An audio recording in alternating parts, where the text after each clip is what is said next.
नमस्कार. गोविंदा गोविंदा. आम्ही खास सावंतवाडी निघाले गणपतीसाठी कोकणामध्ये स्पेशल गावी म्हणजे मला सासवडी निघाले. स्पेशल सांगायचं म्हटल्यानंतर जसं मी तुम्हाला काल सांगितलं की रोज मी नवीन काहीतरी असं सांगेल की ज्याच्यामुळे आपल्याला त्रास होतो. आता मी पुण्याच्या पुढे म्हणजे कामाच्या हॉटेलवर थांबलेले. ते येता येता रस्त्यामध्ये घाटामध्ये मला वाटतं घाट पार करण्यासाठी 2 तास लागला, 1.5 ते 2 तास लागला. त्याचं कारण असं आहे की रस्ता पुढे क्लिअर होता. त्याचं कारण हे आहे की ट्रकचे लाईन जे होत्या मोठमोठ्या, ते ट्रक 4-4 लाईनमध्ये चालवत होते. त्या पाठीमागे छोट्या गाड्या होत्या. त्यांना आवरण्यासाठी कोणीच त्यांना सांगत नव्हते की तुम्ही एक लाईन चाला.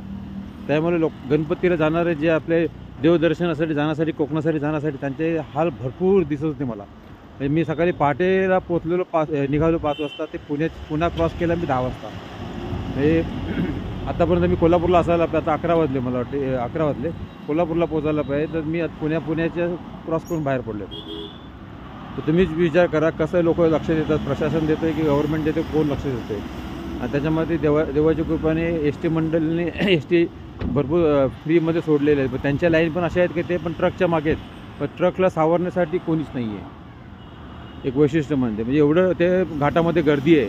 जर तुम्हाला कोण वाटत असेल, तुम्हाला ऑफिसर कोणी असेल तुमच्यापैकी कोण असेल, तर त्यांना नक्कीच कणकणी विनंती सांगा की असं जरा तुम्ही ट्रॅफिकवाल्यांना किंवा अधिकाऱ्यांना सांगा, जरा ट्रकची लाईन शक्यतो 1 लाईनमध्ये सांगा किंवा 2 लाईनमध्ये. 4 लाईन आहेत त्याच्यामध्ये 2 लाईनमध्ये छोट्या गाड्या चालतील, जेणेकरून लोकांना सुविधा आणि छानपैकी आणि लवकर पोचतील, आनंदाने पोचतील.